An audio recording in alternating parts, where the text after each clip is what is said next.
Acceleration due to gravity, इसका formula क्या हो सकता है, ये फॉर्मूला हम लोग को निकालना है। वैसे तो acceleration due to gravity small G का value 9.8 metre per second square होता है, ये सबको पता है। दिमाग में ये सवाल आ ही सकता है कि जब हमको इसका वैल्यू मालूम है तो फिर निकाल क्यों रहे हैं। तो कई बार ये केस आता है कि हम लोग अगर अर्थ से ऊपर चले गए, यानी थोड़ा हाइट, एक सिग्निफिकेंट हाइट कवर कर लिए, तो क्या वैल्यू ऑफ स्मॉल जी वही रहता है या चेंज हो जाएगा? या अगर अर्थ के नीचे चले गए गड्ढा खोद के, तो क्या value of small g change होगा या बदलेगा? अगर बदलेगा कि चेंज होगा, हम लोग अगर इसको फॉर्मूला निकाल लिए तो फॉर्मूले में कौन से पैटर्न होते हैं या कौन से पैरामीटर होते हैं, ये अगर पैरामीटर को हम लोग समझे तो उस पैरामीटर के हिसाब से हम लोग कमेंट कर सकते हैं कि क्या ये वैल्यू चेंज होगा कि नहीं। तो वी नीड अ फार्मूला। क्या होगा अगर हम लोग अर्थ पे नहीं है, अगर हम लोग जुपिटर में चले गए या मून पे चले गए, तो वहाँ पे एक्सेलरेशन ड्यू टू ग्रेविटी क्या होता है, उसके लिए भी हम लोग को फार्मूले की जरूरत है। बस वही फार्मूला हम लोग को निकालना है यहाँ पे। तो चलो निकालते हैं। तो हमारा टॉपिक है एक्सेलरेशन ड्यू टू ग्रेविटी।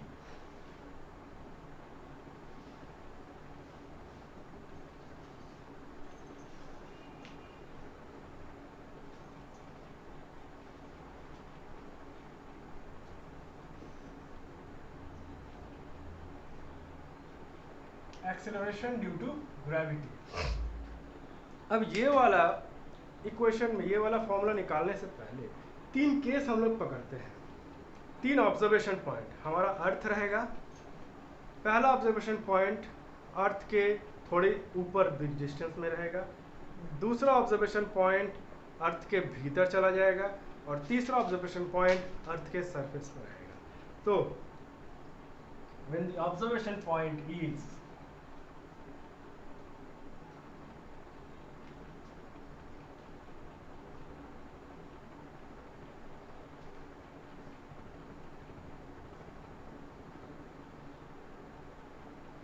पहला above the earth surface,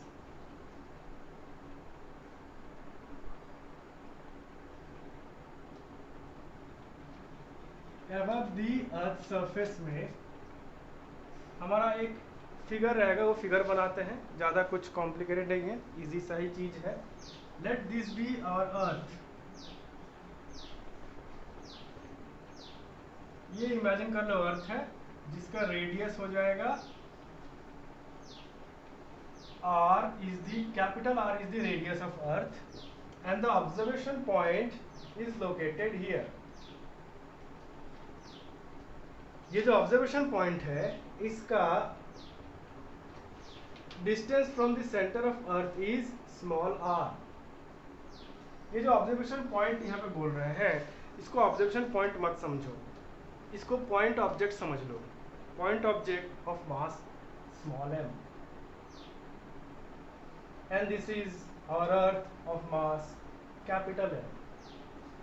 अब हम लोग यहाँ पे ग्रेविटेशनल फार्मूला अगर निकालने की कोशिश करें तो हमारा ग्रेविटेशनल फार्मूला का मूल रूप जो है वो क्या होता है, यानी बेसिक फॉर्म क्या है, F equal to capital G m1 m2 by are square.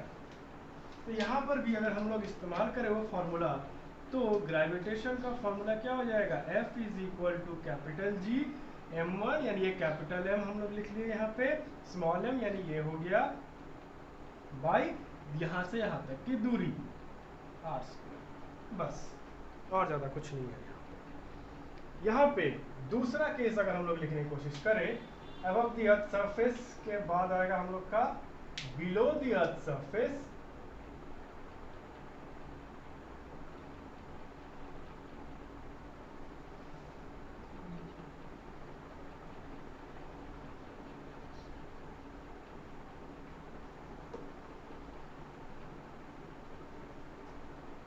Below the earth surface में हमारा थोड़ा सा डेरिवेशन है।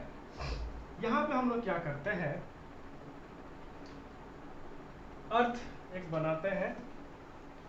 ये वाला जो डेरिवेशन है, याद है पिछले टॉपिक में जो हम तुम लोग को बताए थे कि अगर शेल ले लेते हैं और अगर एक सॉलिड स्फीयर ले लेते हैं, तो सॉलिड स्फीयर के भीतर अगर हम लोग एक मास रखते हैं तो उस पे ग्रेविटेशनल फोर्स किस तरीके से पड़ता है, उसी का डेरिवेशन यहाँ पे हम लोग करेंगे। तो देखो बिलो द अर्थ सरफेस का मतलब हो गया कि ये हो गया हमारा अर्थ और ये अर्थ में इसका मास हम लोग लेते हैं कैपिटल एम, चलो ले लिए कैपिटल एम, और जो टेस्ट ऑब्जेक्ट है उसको इसके भीतर रख देते हैं यहाँ पे, ये हो गया test object of mass m, और इसकी दूरी सेंटर से, अर्थ के सेंटर से इसकी दूरी है स्मॉल आर। अर्थ का रेडियस होगा कैपिटल आर। तो यहां से अगर हम लोग एक स्फीयर बनाते हैं,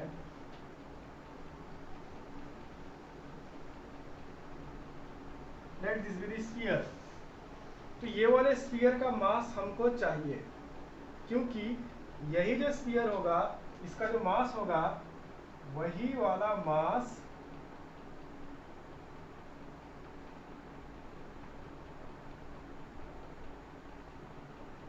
हम लोगों को ग्रेविटेशन देगा ये वाले ऑब्जेक्ट पे। तो इसका मास कैसे निकालेंगे हम? ये वाला पोर्शन को तो हम लोग शेल समझ के इग्नोर कर सकते हैं, जैसा कि हम लोगों ने डिस्कस किया था पिछले टॉपिक में। ये वाले मास का, ये जो अर्थ का ये जो मास पोर्शन दिख रहा है मास का, यही ग्रेविटेशन डालेगा ये वाले ऑब्जेक्ट पे। अब ये जो दिख रहा है ये दूरी, ये है डेप्थ, कितने गहराई में हम लोग भीतर की तरफ गए हैं। तो ये जो दिख रहा है डेप्थ, इसको बोलेंगे डेप्थ, दिस पोर्शन ओनली। तो डेप्थ यहाँ पे इजीली हम लोग निकाल सकते हैं। डेप्थ क्या होगा? Depth which is equal to radius of earth minus distance from the centre of earth. ये रेडियस में से ये डिस्टेंस माइनस कर देंगे तो ये डिस्टेंस मिल जाएगा, यानी कि ये डेप्थ मिल जाएगा, कितनी डेप्थ तक ये भीतर गया है। तो अब यहाँ पे डेरिवेशन क्या है? काफी सिंपल सा एक डेरिवेशन है। देखो, पूरा अर्थ का अगर हम लोग मास निकाले, पूरे अर्थ का मास अगर निकालने की कोशिश करें तो उसको कैसे लिख सकते हैं? इसको हम लोग यहीं तक रेस्ट्रिक्ट करते हैं, छोटा सा पोर्शन है बस। तो इसका डेरिवेशन हम लोग यहाँ से शुरू करते हैं। तो मास ऑफ अर्थ हम लोग क्या लिख सकते हैं?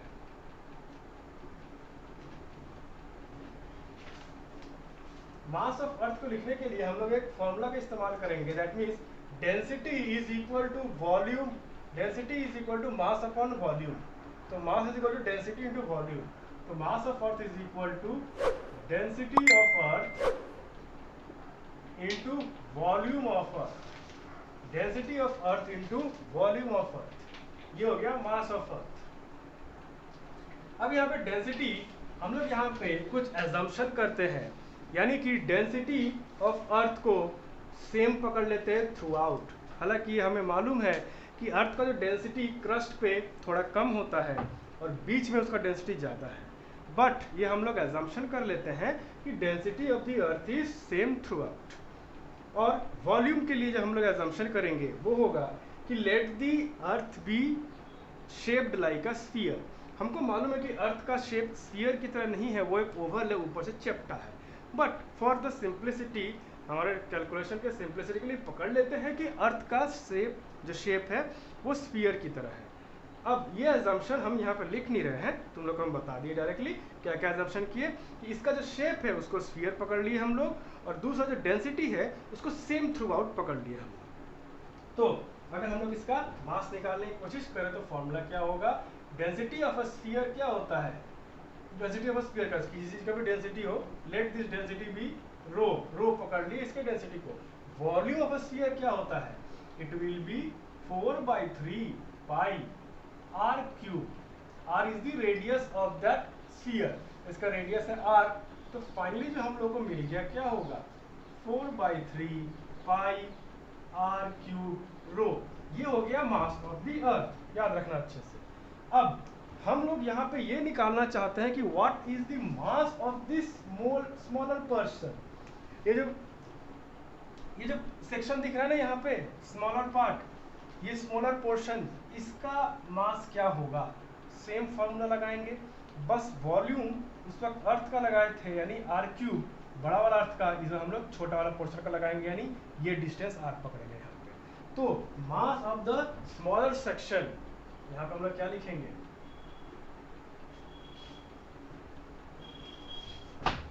मास ऑफ स्मॉलर सेक्शन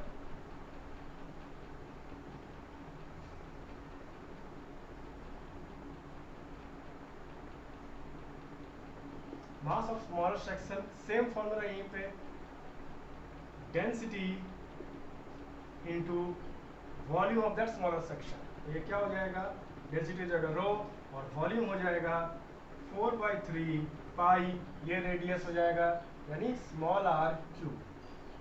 तो इसको हम लोग लिख सकते हैं 4/3 पाई आर क्यूब। अब ये जो यहाँ पे हम लोग को ऑब्टेन किया गया ये इक्वेशन, इस इक्वेशन को हम लोग देखो क्या करते हैं, ये इक्वेशन को हम लोग लिखते हैं स्मॉल एम तो इसका नाम दे दिए है एम डैश लिखना चाहिए इसको, एम डैश। तो m dash is equal to 4/3 pi small r cube into रो,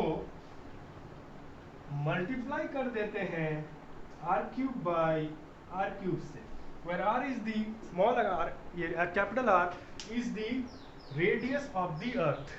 तो इससे अगर मल्टीप्लाई कर देंगे तो एक दूसरे को काट देगा, काट के 1 रहेगा, यानी इक्वेशन में हम कोई बदलाव नहीं कर रहे हैं यहाँ पे। बट यहाँ पे हम लोग कर क्या रहे हैं, बस आर क्यूब को इंट्रोड्यूस किए हैं। अब नीचे वाला आर क्यूब को यहीं रखते हैं, ऊपर वाले आर क्यूब को इसमें डाल देते हैं और इसको साइड कर देते हैं। कहने का मतलब क्या है, बस इसको रीअरेंज कर रहे हैं इक्वेशन को, ज़्यादा हम कुछ नहीं कर रहे हैं। इसको ऐसे लिख सकते हैं 4/3 pi R cube rho multiplied by R cube by are cube. बस हम इसको रीअरेंज किए हैं और कुछ नहीं किए यहाँ पे। इसको यहाँ लिख दिए, इसको यहाँ लिख दिए, मल्टीप्लिकेशन है तो हम लिख सकते हैं। तो ये क्या है, एम डैश। बट ये जो दिख रहा है ये वाला फॉर्मूला, ये किसके बराबर है, ये बिल्कुल इसी के बराबर है, यानी मास ऑफ अर्थ के बराबर है। तो यहीं से हम यहाँ पे क्या लिख सकते हैं कि m dash is equal to m into r cube by capital r cube. ये हम लोग यहाँ पे लिख सकते हैं। तो ये हमको क्या मिल गया, मास of the smaller portion in terms of the mass of the अर्थ। तो ये तो मास का झंझट खत्म। अब यहाँ पे हम लोग फोर्स का फॉर्मूला हम लोग को निकालना, एक्चुअली क्या था, फोर्स। तो फोर्स के लिए हम लोग यहाँ पे क्या लिख सकते हैं, force F is equal to, इसके लिए एम डैश लेंगे ये वाले पोर्शन के लिए, जी एम डैश एम, इसका मास m बाई यहाँ से इसकी दूरी r स्क्वायर। अब हमको m डैश का वैल्यू यहाँ से मिल जाएगा। तो m डैश के वैल्यू जब यहाँ पे इसका पुट करेंगे ये वाला वैल्यू को यहाँ पे, तो यहाँ पे क्या हो जाएगा, F is equal to G M by are square multiplied by M dash हो जाएगा capital M R cube by are cube. यानी ये आर स्क्वायर इस क्यूब को काट देगा, एक आर बच जाएगा, और फाइनली जो हम लोगों को मिलेगा वो होगा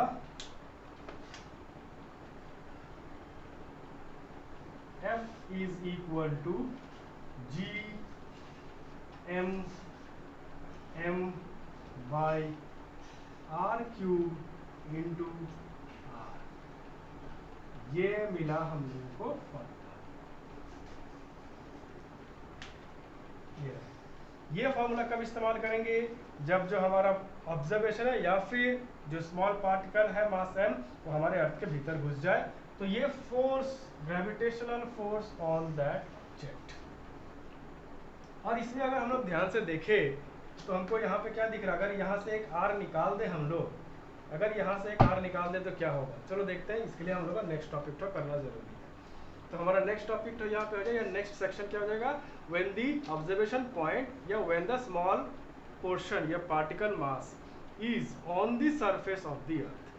अबव द सरफेस हो गया, बिलो द सरफेस हो गया, अब आएगा on the surface of earth. On the surface, तो ऑन द सरफेस में ज्यादा कुछ नहीं करना है। ये हो गया हमारा अर्थ, ये हो गया इसका रेडियस कैपिटल R, और हमारा जो पॉइंट मास है वो यहाँ पे है स्मॉल मास m कैपिटल मास m।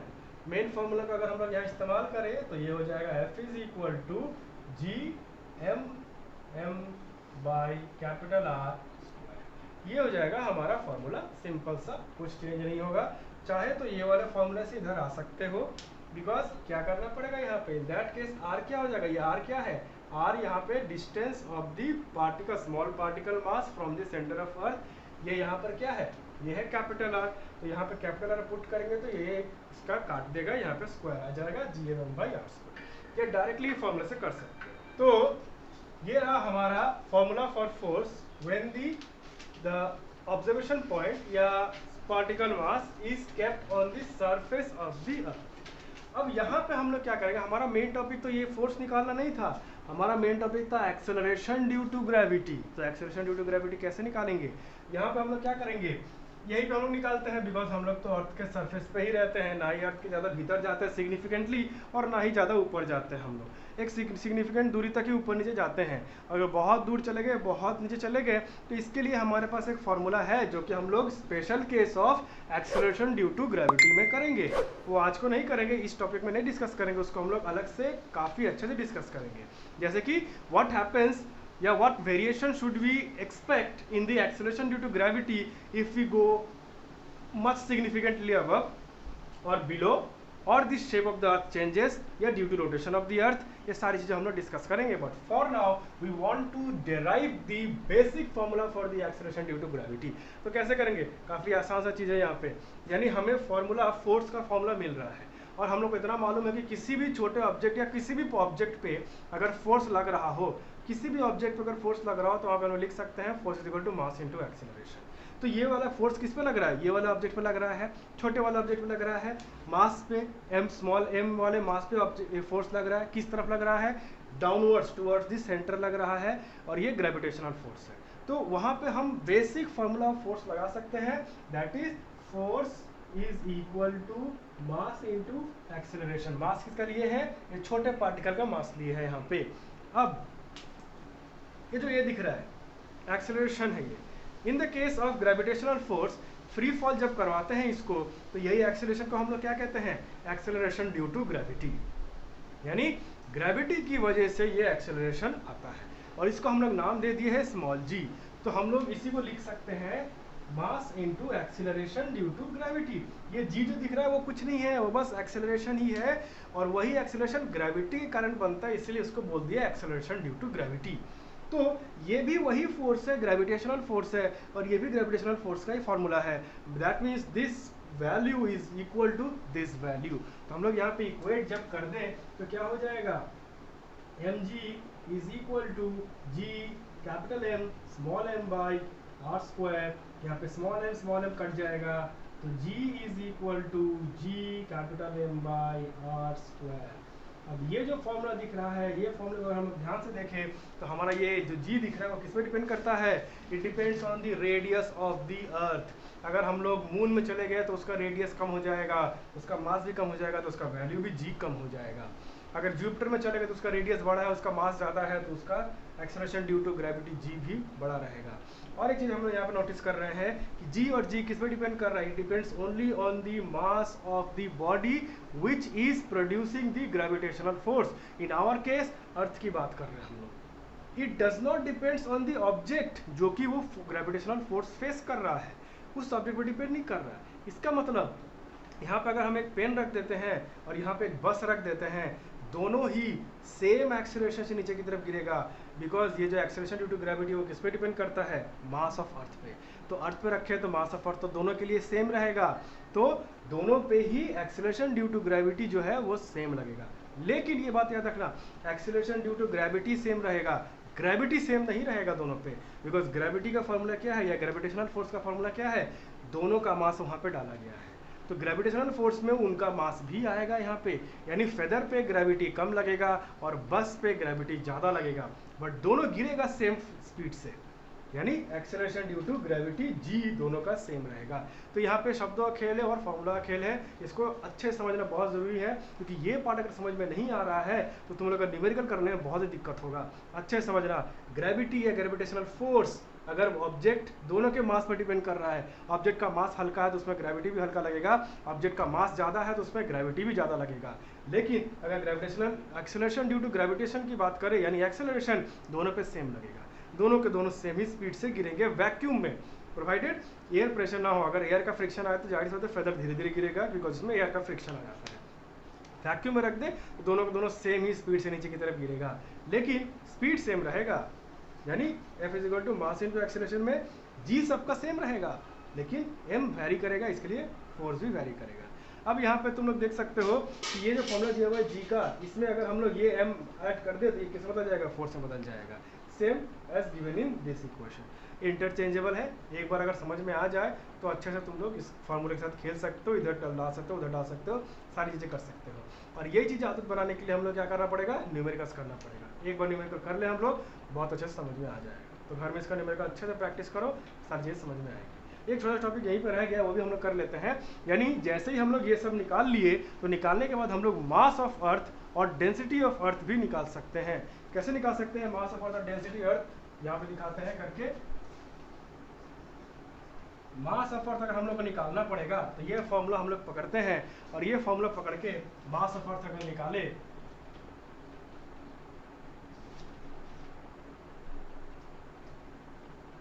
यानी वो हो जाएगा G equal to G M by are square में m is equal to G R square by capital G, यानी mass of earth is equal to ऊपर उठा दिया G R square by capital G। यहाँ पे हमको सभी का फॉर्मूला मालूम है, सभी का वैल्यू मालूम है। G हो जाएगा 9.8 into 9.8 metre per second square हो जाएगा स्मॉल g, रेडियस ऑफ अर्थ हो जाएगा 6400 किलोमीटर्स, एंड जी जो है 6.67 टेन पावर ऑफ -11, जो कि हम लोग पिछले क्लास में कर चुके हैं। अब सबसे पहला यहाँ पे एक बात सोचो, कैवेंडिश ने सबसे पहले जी का वैल्यू निकाल के दिया था, तो इसीलिए कैवेंडिश को ही इस बात का श्रेय दिया जाता है कि वो पूरी दुनिया का सबसे पहला इंसान है जो अर्थ को मापा था, यानी अर्थ का वजन मापा था। अर्थ का वजन कैसे मापेंगे हम लोग, मास निकाल के इंटू जी कर देंगे तो हो जाएगा। हालांकि ये हाइपोथेटिकल सिचुएशन है, क्योंकि अर्थ का ही तो जी है और उसमें जी कहाँ से हम लोग ऐड कर सकते हैं। It is a difficult situation, but credit किया जाता है, ऐसे समझ लो, इमेजिन कर लो कि जी, चूंकि जी का वैल्यू सबसे पहले कैवेंडिश ने एक्सपेरिमेंटली हम लोग को निकाल के दिया था, इसीलिए कैवेंडिश को ही दिया जाता है क्रेडिट कि सबसे पहला इंसान जो कि सबसे पहली बार मास ऑफ अर्थ निकाल के बताया था। अर्थ को वजन या अर्थ को माप के सबसे पहले उसी ने बताया था। कैसे निकाल सकते हैं, जी के वैल्यू पुट करो, आर के वैल्यू पुट करो और कैपिटल जी के वैल्यू पुट करो, तो mass of earth comes out, estimate निकाला हम लोग, तक कितना आता है, यानी हमारा मास ऑफ अर्थ आता है 6 into 10 to the power of 24 kg। और यहीं पे अगर हम लोग चाहे तो डेंसिटी ऑफ अर्थ भी निकाल ही सकते हैं। यानी डेंसिटी ऑफ अर्थ कैसे निकालेंगे,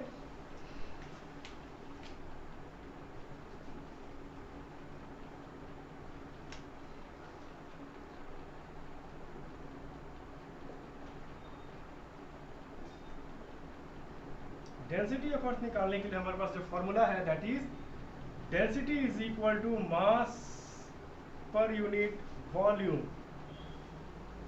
यहाँ से हम लोग निकाल सकते हैं मास ऑफ द अर्थ हम लोग निकाल चुके हैं ऑलरेडी। मास ऑफ अर्थ हमारा निकला हुआ है, तो density is equal to 6 into 10 to the power of 24 by volume of earth, that means 4/3 into pi R cube. Radius of earth हम लोग को मालूम है, रेडियस ऑफ अर्थ हम लोग यहाँ पुट कर देंगे, इसको हम लोग सॉल्व करेंगे, तो the density of earth will be 5500 kg पर मीटर क्यूब अप्रॉक्स। अप्रॉक्स की बात क्यों करेंगे यहाँ पे, बिकॉज हमको इतना मालूम है कि density of earth is not constant through out. Crust का डेंसिटी कम होता है, कोर का डेंसिटी हाई है, तो हम लोग एक अप्रॉक्स एवरेज निकाल दिए कि डेंसिटी सबका इतना रहेगा यहाँ पे। तो ये हुआ हमारा पूरा एक्सेलरेशन ड्यू टू ग्रेविटी के अंडर का पूरा टॉपिक। अब हम लोग न्यूमेरिकल्स कुछ करेंगे और देखेंगे कैसे ये सारी चीज़ें फिट होती है यहाँ पे। तो कुछ डाउट है तो पूछो, नहीं तो देख लो।